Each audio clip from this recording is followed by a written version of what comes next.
The Carolina Panthers are going to be a good team in 2023. They've got the coach, they've got the quarterback. They made a lot of really smart moves this offseason, but there was one move in particular that nobody's talking about that really smart franchises make. It's how you do free agency. It's how you do things in order for your franchise to really move forward and not get strapped with a big contract or anything like that. So, if you're new to our channel, by the way, we make videos about teams that don't get the recognition from the national media like they should. Carolina Panthers, one of those teams, So on this channel, you're not going to find Cowboys or Giants, none of those teams that the national media is obsessed with. Instead, we're going to look at real teams that have a chance to do well this year and some of the moves that they've made. One of the moves that the Carolina Panthers made this offseason, nobody's talking about, is bringing in linebacker Kruger Hill. Kruger Hill is his last name. It's Camu Kruger Hill. And guy has just been unknown for his whole career. Nobody even knows about him, but you start digging into this guy, and he's a player that I really like, and the Carolina Panthers made the right move in grabbing him. So Carolina Panthers kind of beat writers were all over this, and they're counting down until the season. And so they're looking at this linebacker who provides depth. He's really productive. He's had some unfortunate things happen, but he's really ready to explode. So before I get into that, though, let me just explain kind of his path to how he got here. So he goes to Eastern Illinois is where he goes to school. Okay, college career, gets picked in the 6th round by the New England Patriots, doesn't even make the team out of camp, fine, 6th round pick, but the Philadelphia Eagles pick him up. He plays 4 years with the Philadelphia Eagles, makes a good career there, goes to the Miami Dolphins in 2020. Not a whole lot there in 2020. That was COVID, whatever. But then in 2021, he tears it up for the Texans, plays in almost every game. He has a franchise record with 19 tackles in a single game. Guy can tackle. He's a tackling machine. Then he re-signs with the Texans. The Texans were a mess last year, so he ends up getting cut, or he ends up getting released, goes to the Cardinals. Just kind of a weird end to last year. So here's a guy that you can get for cheap that's just sitting there, signs a 1-year deal with the Carolina Panthers to be a depth piece, a really good depth piece. The guy had over 100 tackles a couple years ago. This is what smart franchises do. You get guys that are under the radar, nobody's paying attention to. So in 2021, he played in 14 of the 17 games, 108 tackles on the season.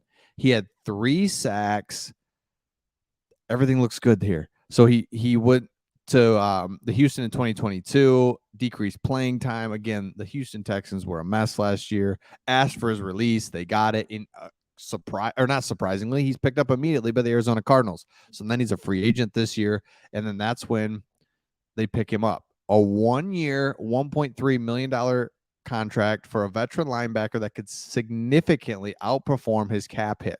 So this is a guy that you're looking for that can come in, be a backup linebacker. Perfect. But if needed, could fill in at the starting role. This is what good franchises do. You use free agency to build up your team in areas that you don't have anybody or whatever. Carolina did that with receiver. They did that with Thielen, DJ Chark. Perfect. That's how you use free agency. And both of those guys, they got unmanageable deals. But they didn't do anything outlandish. You're not signing guys to a 6-year, $150 million contract. You don't do that in free agency. It's just not going to work. It straps your team down. Instead, they filled out the roster with guys like this. So he's going to be a backup for Frankie or Shaq Thomas. The veteran linebacker could be on the field much more this season than many of us are anticipating. Kruger Hill's signing with the Panthers has flown under the radar to this point, and he has the potential to be Carolina's best low-key free agent offseason addition. Let me know, Panthers fans, who was your favorite offseason addition? Being a Detroit Lions fan, our main channel is on the Detroit Lions, Sports Talk Detroit. Check that out. We know DJ Chark very well, and I got to tell you, that was a great signing. It's one of those that it just didn't make sense anymore in Detroit. That's fine.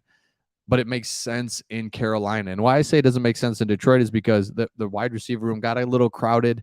They drafted Jameson Williams to really be that lead guy. Of course, he gets suspended, but it DJ Chark's a number one receiver. He's a really good receiver that the Carolina Panthers get. You get a number one receiver that's still trying to prove himself, weirdly enough, because in Jacksonville he couldn't stay healthy, but showed some flashes. Comes to Detroit, shows some major flashes, but still was a little injured, has ankle surgery. So the Lions have done that in their rebuild. They've gone after guys with a little bit of an injury history just to get guys, really good guys on a little bit lower contract. That's what the Carolina Panthers do with DJ Chark.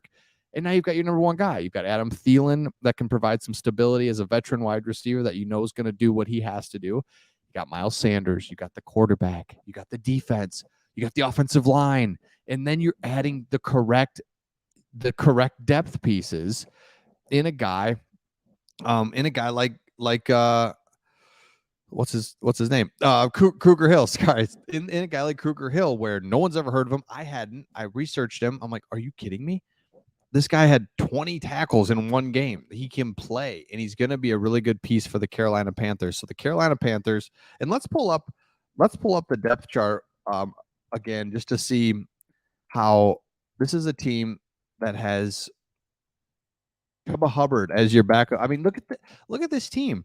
And you start looking at, again, we go back to the defensive side of the ball. There's Kruger Hill. Right there, you provide stability and a veteran guy at linebacker. You don't overspend. The secondary is good. Xavier Woods, Jeremy Chin is a good backup. So let me know your thoughts in the comments if you're a Panthers fan. They've got a lot of little moves that they've made, and we keep talking about it. If you've got the coach, if you've got the quarterback, then the rest of this stuff really comes down to being smart and making the right decisions. You've got the coach, you got the quarterback. So now you can go Miles Sanders, spent money there, wanted to get a running back to replace your other running back. Can't think of his name.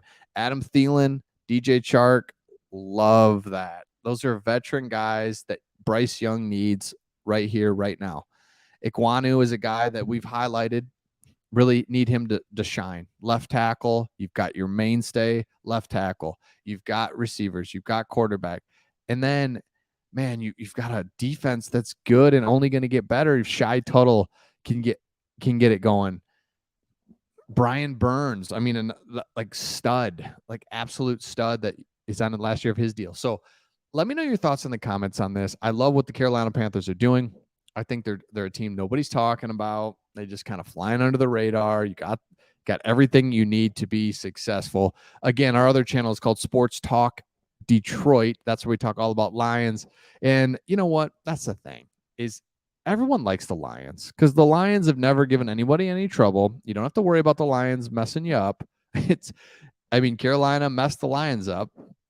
It was going to be hard for the Lions last year to win, 10 in a row. So, it was going to be pretty tough. So going on the road there, that late season, it was in December. It was cold. Why was it so cold in Carolina? That's all I want to know. When the Lions came to play Carolina, it was so cold. We were feeling so good, and you guys ran us over. And we just couldn't get it going. And Carolina just showed, we're tough. We got good running backs. We got a good offensive line. Didn't have a quarterback though, but still gave us trouble. So anyway, let me know your thoughts in the comments. We'll see all of you on the next one.